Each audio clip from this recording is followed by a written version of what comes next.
The college football experience.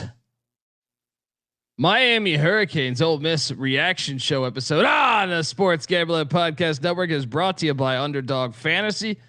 Yes, Underdog is hooking up new customers. Play just $5. Get $75 in bonus funds when you sign up with our promo code. That is TCE SGPN. So do that. And remember, as always, folks, to let it ride. This is Brian Bosworth, a.k.a. The Boz, and you're listening to SGPN. Let it ride, brother. Peace out. Boz out.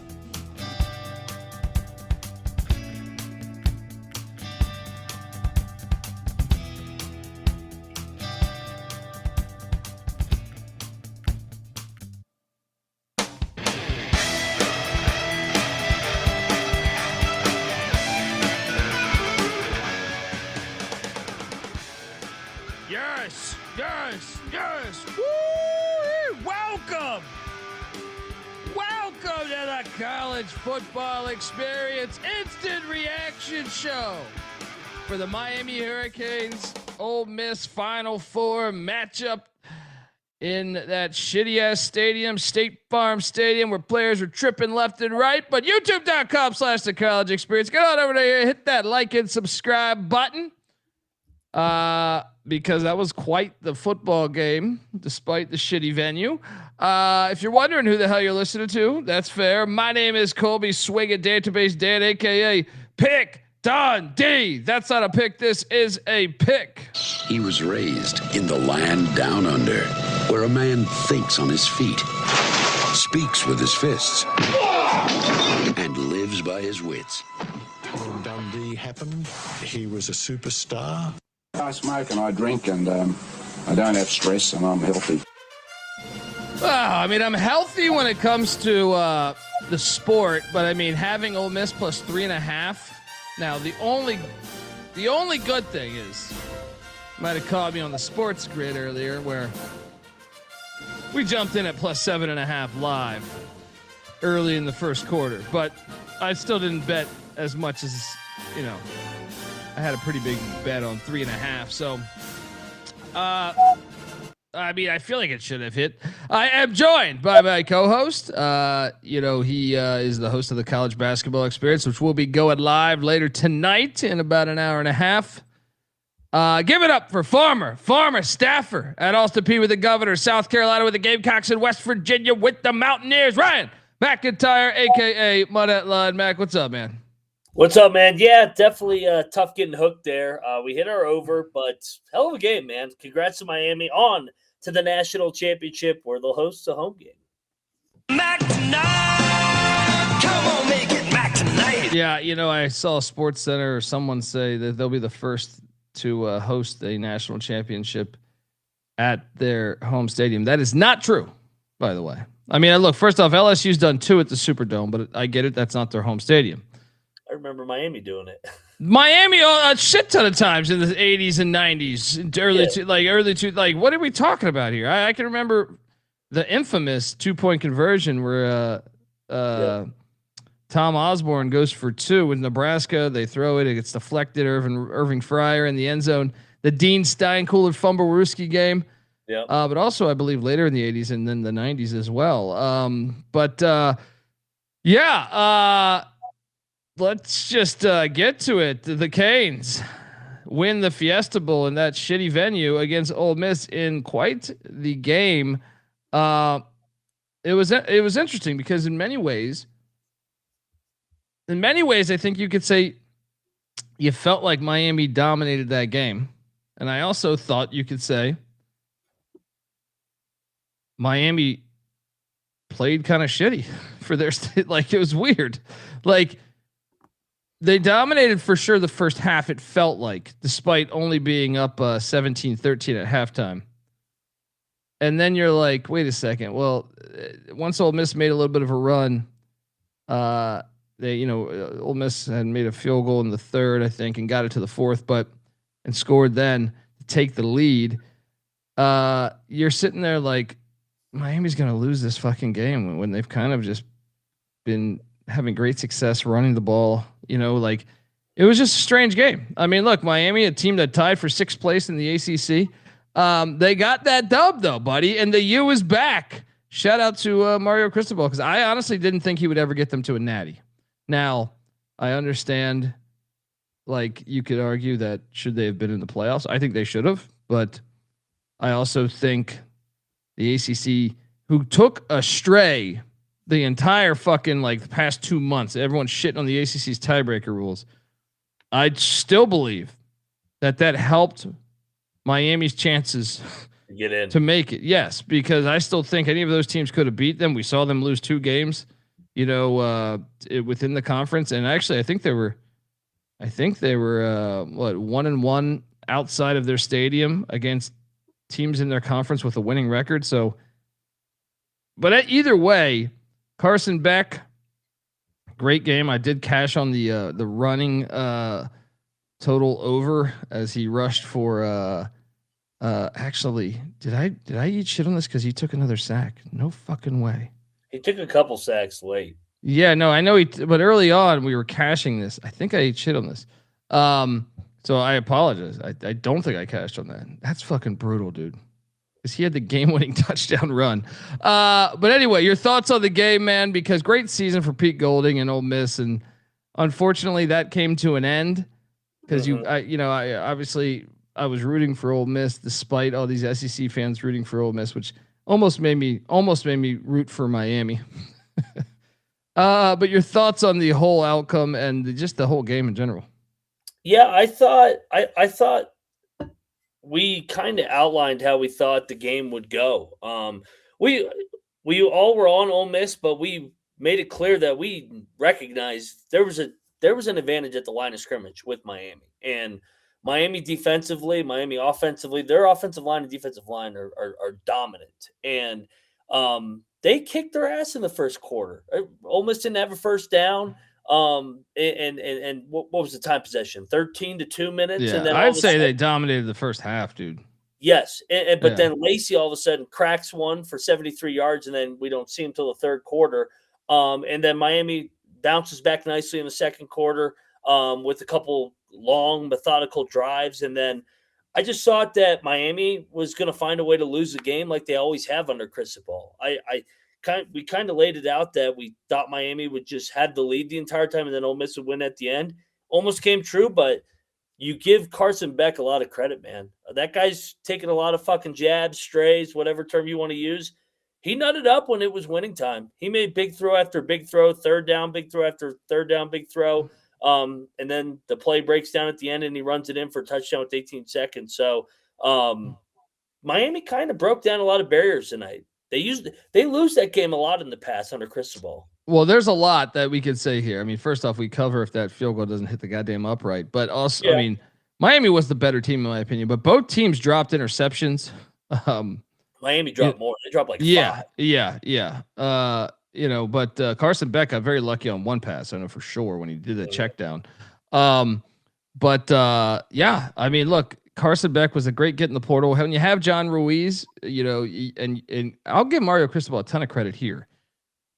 We know we like Shannon Dawson as OC before. Like I thought that was a good hire, but when he really killed it was getting Corey Heatherman, who was Kurt Cignetti's former DC at James Madison, because that was a fucking great get, because that has been all the difference. Now, it still is hilarious because, like I said, I don't know that Miami would have won the ACC championship, but because even tonight, dude, with them, I felt like they were the better team all night, but they still almost lost this fucking game.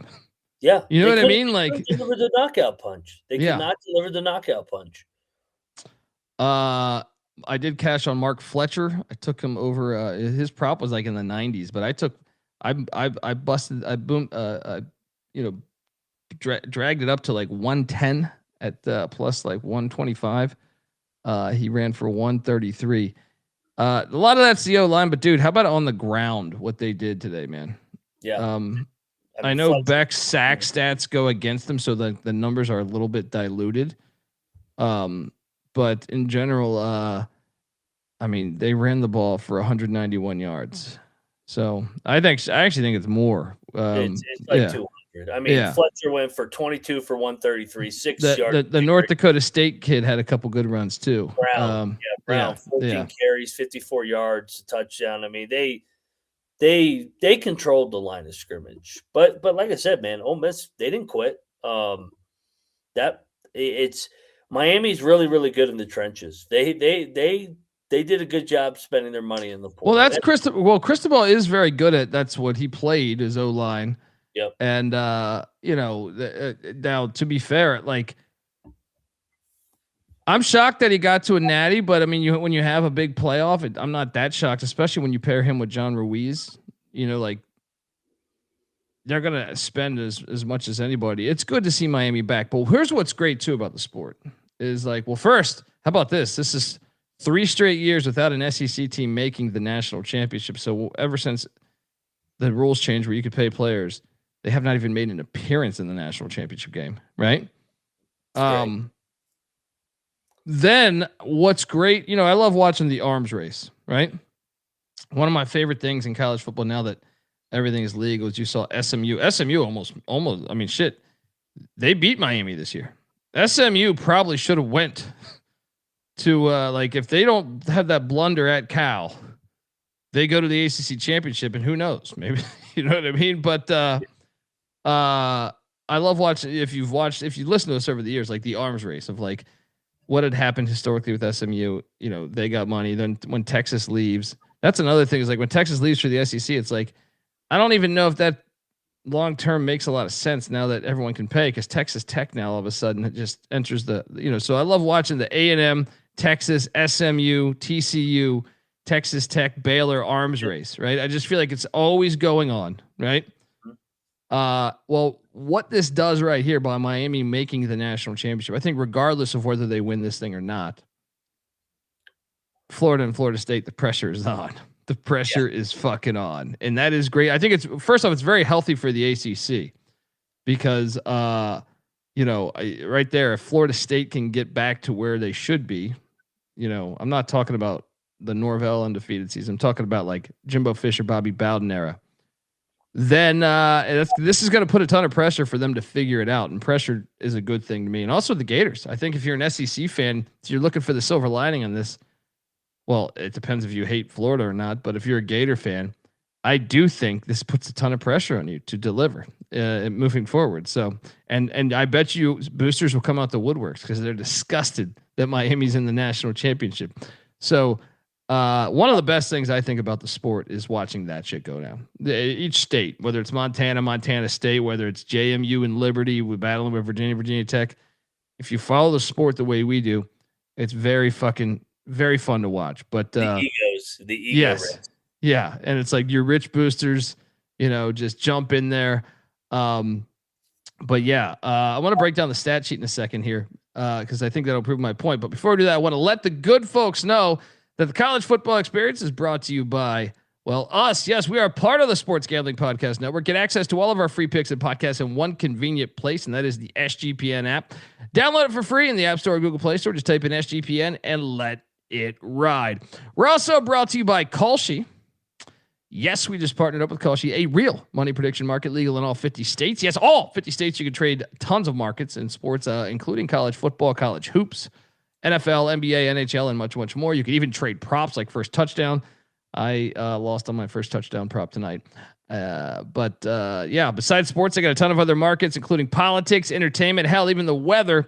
So check out Kalshi. New customers get $20 when you use the promo code SGPN. That's Kalshi, KALSHI, promo code SGPN. We're also brought to you by Underdog Fantasy. Look, Underdog's your home for pick'em entries where you can win up to 5,000 times the amount of money you enter. And Underdog has you covered when it comes to, the higher and lower on these players' stat projections. Check it out. I mean, college hoops, we play it every night. College football, once again, I can't believe I didn't hit the Carson Beck. Thought for sure I had that after like in the first quarter, he had like 15 yards rushing. So you're thinking you're home free because it was 5.5 was the number. But yeah, Underdog's got great stuff like that. Check out Underdog. They got a brand new offer for new customers. Play $5, get $75 in bonus funds when you sign up with our promo code. That is TCESGPN. And remember, as always, to let it ride. All right, we are back. I mean, I completely disagree, Rugby. This is the problem, buddy. I don't know what to tell you. Like, I feel like so many college football fans were fucking delusional. Now, I guess you could say the money's higher because it's known and they can't, but they've always been paying players. I read a book about Bear Bryant in the 1950s, them paying players for the Texas A&M Texas rivalry, like the arms race within that. To think that they weren't paying players before is crazy to me. You know what I mean? It's like so many. I have this conversation with so many college football fans now, and it's like I get it. In your own perfect world, you think like, okay, we're never paying players.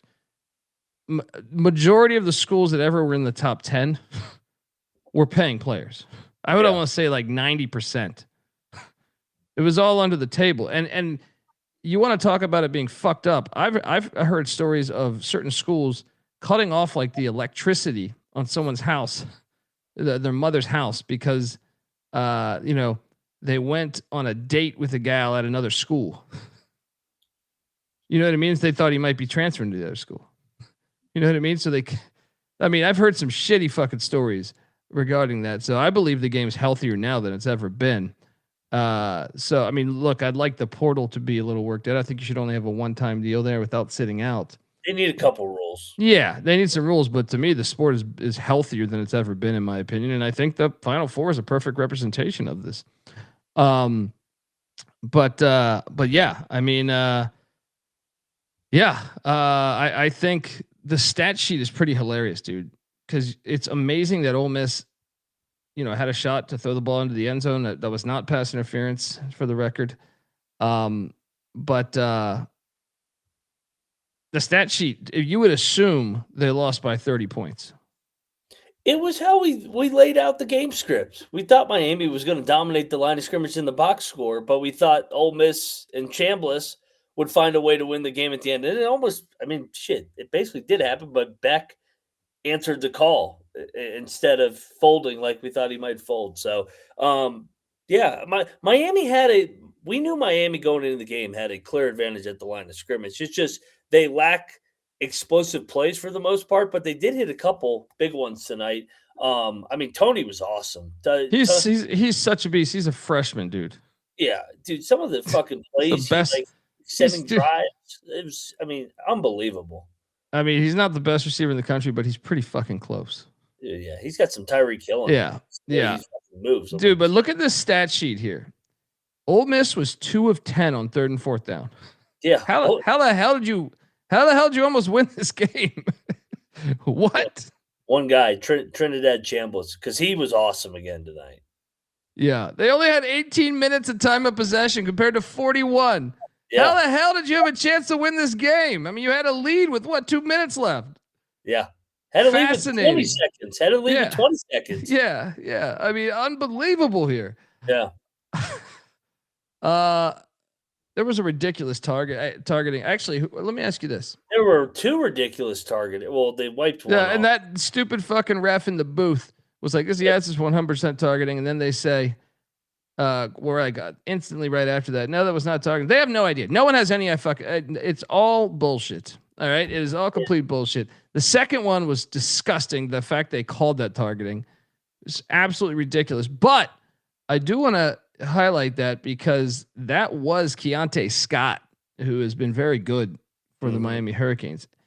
Mac, I was trying to think about this. I'm fairly certain that was in the second half. I think that was in the 3rd quarter, right? It was. Well, he's suspended for the first half of the national championship. Glad to see you fucking morons. Took out one of the best players on Miami's defense now for the national championship. All on some bullshit call where no one has any idea what it is. No one. Each ref in the booth gets it wrong like 80% of the time. You could tell the guys that make the rules have never played football in their life. What?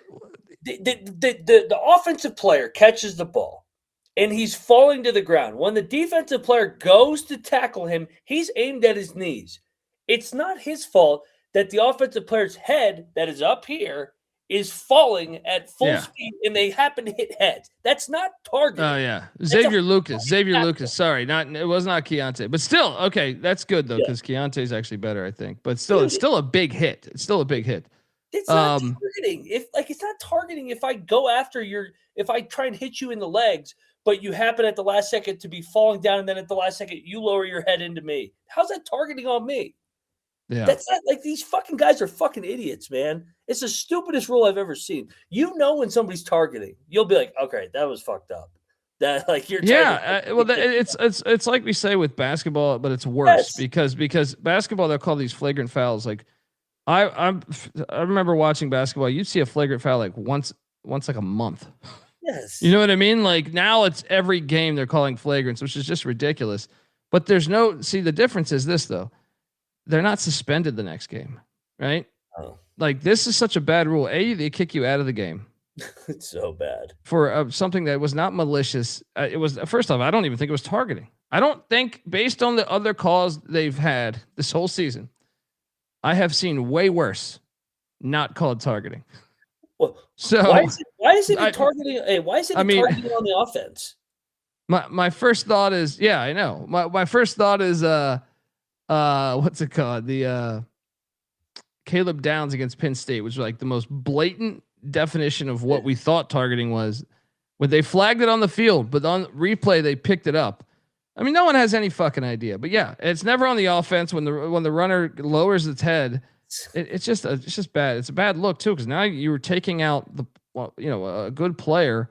I'm glad it's not Keontae Scott though, but Xavier Lucas still is a good player on this team. I mean, so it's still a hit, and you want to see both these teams in the national championship play it as full as they can. You know, I mean, I know there's some injuries on a lot of these teams, but that's a bummer. Let me ask you this though, Mac: who does Miami match up better with in the net? Like, if you're a Canes fan, who should you be rooting for tomorrow between Indiana and Oregon? Because I think I have my answer here.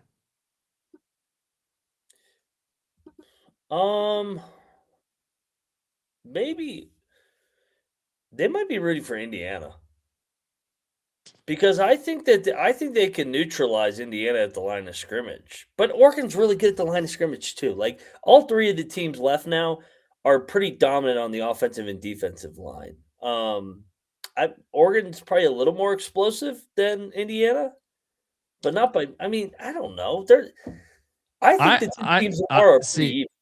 I think Oregon's a better matchup for them, personally. But that's just basically because Mendoza. I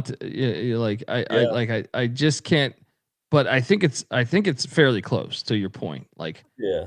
I think to me, you saw Trinidad Chambliss have some success in the air. And that's the one thing. You can go back to Miller Moss at Louisville. You can go back to what's his name at Jennings at SMU. And I think that's, even though the Canes defense has been good, don't get me wrong. I'm just saying, like, I think a super precise quarterback can have success against them. Right? Now, I'm not shitting on Dante Moore. He's still good, but I just don't think, I think Indiana's a little sharper. First off, the age gap is big between both those quarterbacks. Yeah. But yeah, I mean, how about that drama? So either way, we're going to get either Kurt Cignetti against his former JMU defensive coordinator and Corey Heatherman, or Cristobal against his old Oregon team that probably still has a good chunk of players. I don't know about a good chunk, but a decent. There's probably a few players from that era, and definitely some he probably recruited. So,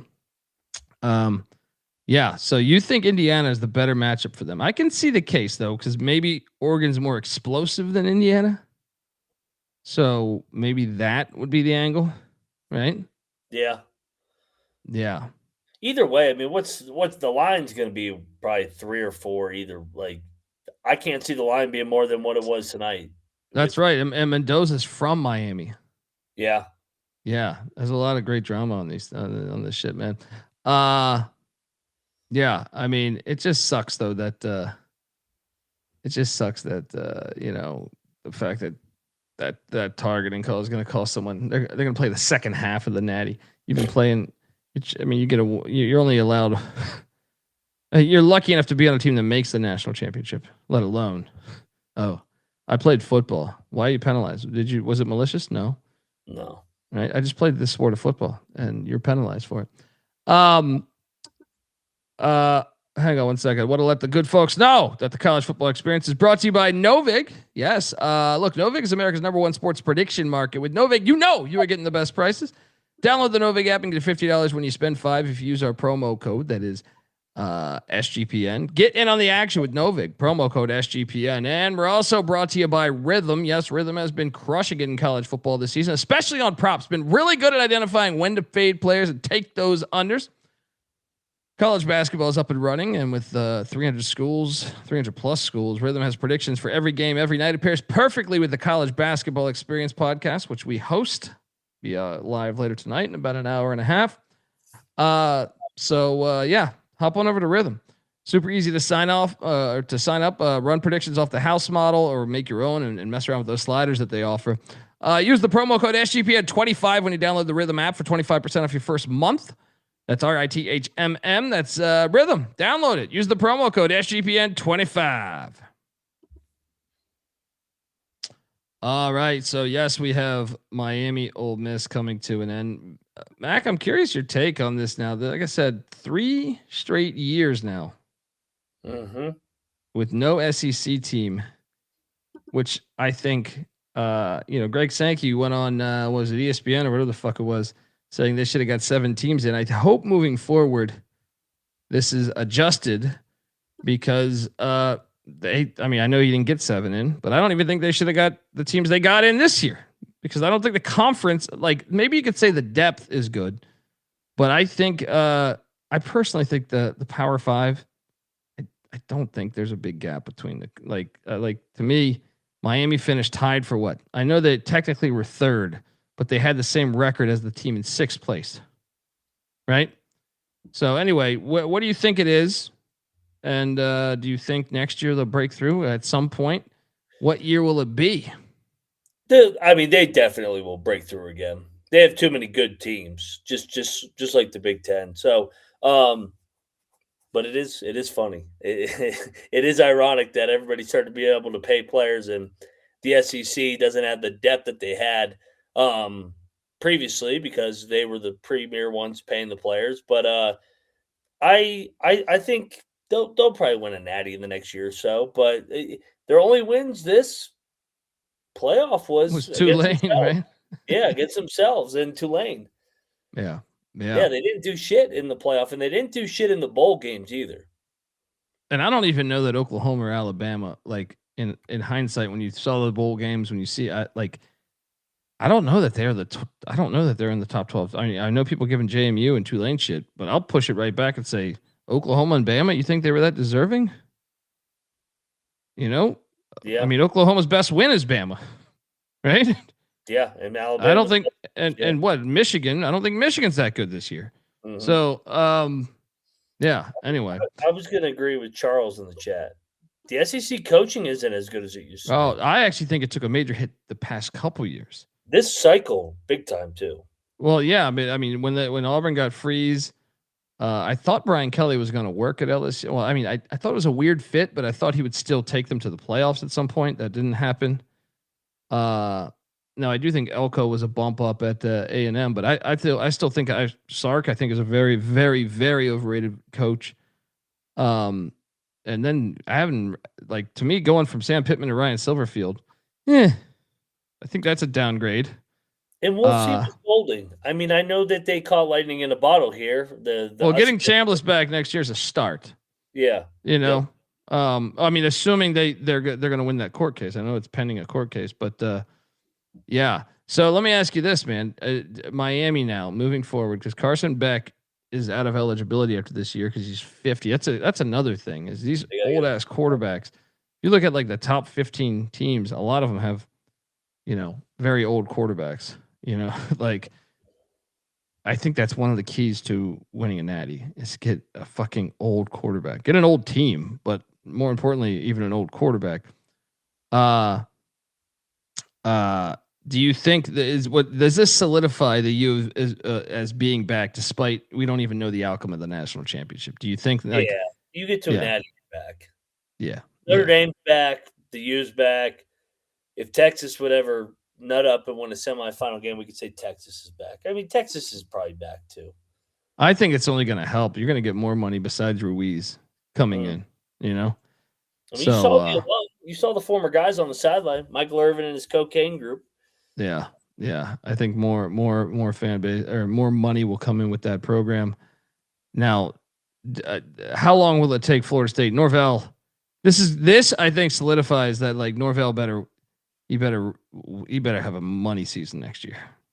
Like we already knew that coming into this, but now it's like I think Florida State's going to feel this shit right away. Right now watching this, they're vomiting. Yeah.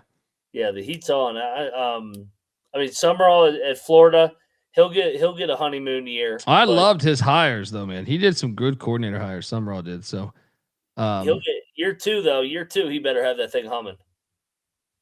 Now, do you think Miami deserves to be the dog no matter who they play in the Natty? Yeah, but not by much. Yeah. Yeah. That's why dude, Cristobal's a dog is pretty good. Yeah, I mean, well, especially when you have this team. Like this team, I mean, look, this is one of the most expensive rosters in college football. So I mean, yeah. As a dog, he has been good. You're right. I mean, yeah, I don't know. I mean, 459 yards today. You would think if you look at get this, dude, they were 13 of 21 on 3rd and 4th down. How the fuck did they almost lose this game? Yeah. It's like the other team was 2 of 10 on 3rd and 4th down. What? How did you almost lose? But shout out to Cristobal because look, 42 minutes almost of I know they dominated the game like box score wise, but we said they were going to. But we thought Ole Miss could steal it at the end, and they almost damn near did. Yeah. I think that does it. We'll react tomorrow night with the winner of the Indiana-Oregon game at that filthy Mercedes-Benz Stadium there in Atlanta, Georgia. And I mean, this is an exciting time. Shout out to all the Canes fans. Abner, I know, is sitting there. He's probably wasted somewhere, having a great fucking time. Shout out to Abner. Shout out to the ACC needed this, right? I mean, because what? Notre Dame is fringe ACC. So now, like, they can add that to the mix. Even though, and I think this does solidify to the committee that, I mean, I think that regardless of this game, when they had beaten A&M, I think it solidified to the committee that Miami deserved to be in over Notre Dame. But yeah, I think even more so now. Notre Dame. I mean, what the fuck were we even talking about all those months? Yeah, that was ridiculous. But all right, what's that? I thought Miami dominated Notre Dame. I thought Miami dominated Ohio State. Yeah, it's weird. The only I thought Louisville dominated Miami. Louisville never trailed that game, right? Well, they went through the motions that day. They were off a bye and they just fucking didn't show up.